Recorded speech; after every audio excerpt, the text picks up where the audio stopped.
Hey, Daryl here, and this is my daily devotional. As a pastor, one of the most challenging parts of this COVID-19 is the sense that a pastor cannot care for the needs of his sheep. There are those in the congregation that have gone through difficult times and trials. And because we are respecting social distance and we're not coming in close contact to visit one another, there's a sense that we're just not able to do what needs to be done. I mean, a phone call is fine, but it's not the same as holding their hand and praying with them. I mean, over the past many months, thankfully, we have not had a death in our congregation. But in our local congregation, there's been at least one adult child of one of our sheep who has passed away. There has been a number of serious, complicated surgeries that typically, as a pastor, I would have wanted to be in the waiting room with the family while they are undergoing that procedure, but unable to visit them in the hospital afterwards. Making the phone calls at home after it's all over, but it's still not the same. People need face-to-face communication. They need to have somebody take them by the hand and just be there for them during their time of need. Job, man, he has gone through it, and he is in a time of need. Remember the meeting in heaven? And God said to Satan, "Consider my servant Job." And so God allowed Satan to put Job to the test. He said, "You can touch everything, but you can't touch him."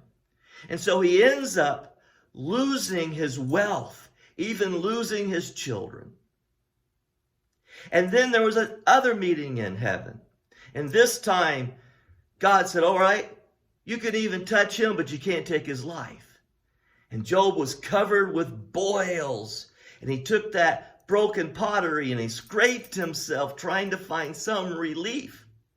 Even his wife said, "Curse God and commit suicide. Curse God and die."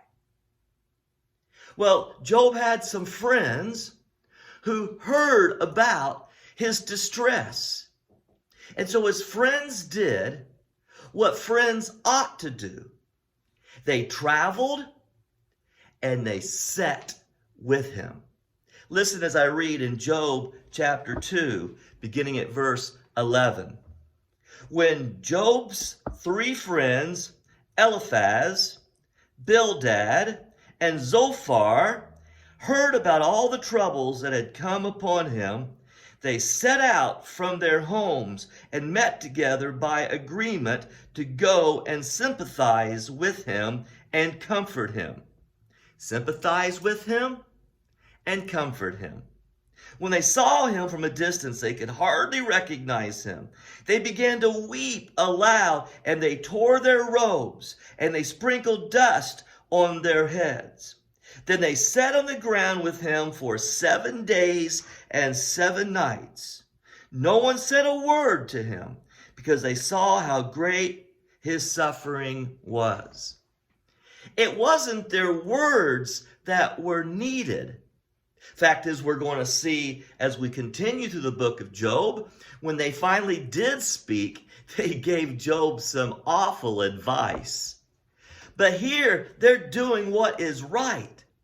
They just came to sit with him. Boy, that's what I miss, is going and sitting with the sheep at the hospital, in their home. but respecting this threat of virus, I've stayed away. Even at our congregation on Sunday morning when the sheep come together, there is maybe 40 to 50% returning, but many still staying away for threat of this virus. And we respect that. But when we have the opportunity, may we do as these. And when we know someone is in trouble, just go and sit with them. They sat for 7 days and 7 nights without saying a word. God bless you. Good day.